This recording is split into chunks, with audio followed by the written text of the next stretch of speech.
When the Winnipeg Jets were considered one of the top teams in the league, the 2018 season, the 2019 season, they had a top 5 power play in the league and really rode that to great success.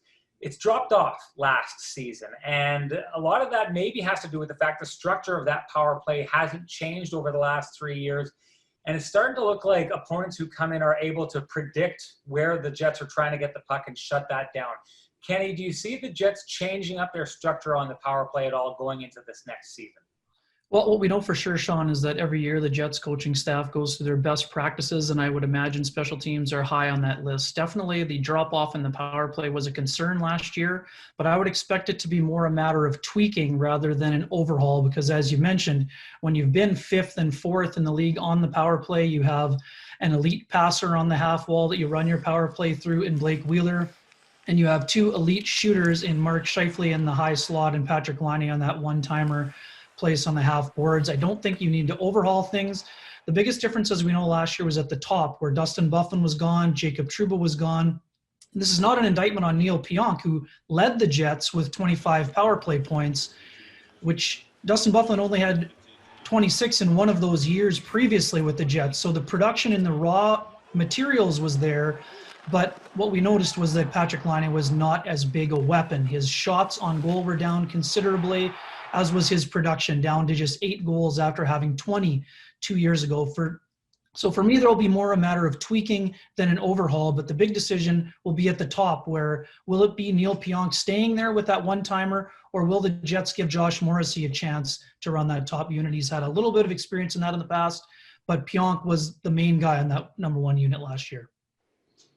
When we are talking about tweaks to get the Jets power play going more like it was 2 and 3 seasons ago, one of the potential tweaks that you could do is taking the newly acquired Paul Stastny and putting him back where he was when he was with the Jets on that top power play unit and taking Kyle Connor off. Do you see that happening? It's a possibility, Sean, but it's also one where you have to be a little bit cautious if you're the Jets. Kyle Connor was the Jets' leading goal scorer. He's been productive on that first unit. But for me, Paul Stastny is a guy who's very comfortable in that down low spot. And I think if we were being honest, Kyle Connor's best spot would be on the half wall position, which is where he was dynamic at the University of Michigan as a freshman. But that spot belongs to Blake Wheeler, although we know that the Jets tried Connor on that half wall when they switched up things last year for a short period of time.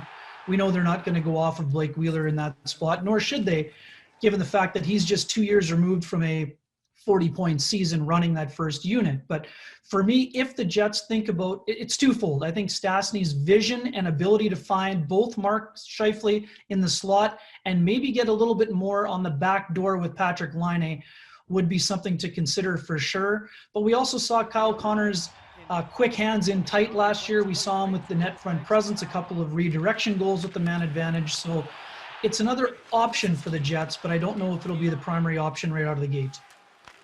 So if the thought process is that you're maybe going to switch out Paul Stastny for Kyle Connor or leave Kyle Connor in place, regardless, you've got a lot more depth now and the makings of a really solid second power play unit with people like Josh Morrissey, or you can put Neil Pionk there. You've got Nick Ehlers as a possibility, a really good foundation to start with.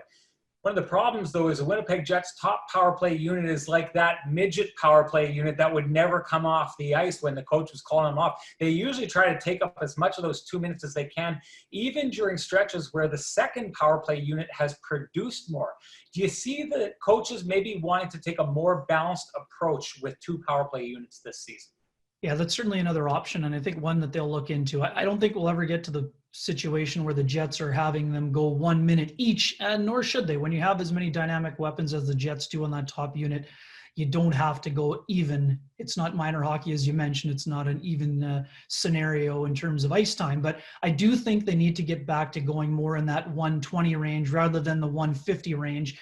Also for their own good. I mean, for me, it's a matter of puck movement for the Jets. That's the biggest difference. When we look back 2 years ago, that series against the Nashville Predators, the Jets' puck movement was so crisp, and they were getting those high danger chances from all over the ice. That's the one thing the Jets' power play got a little bit static last year. You can be predictable.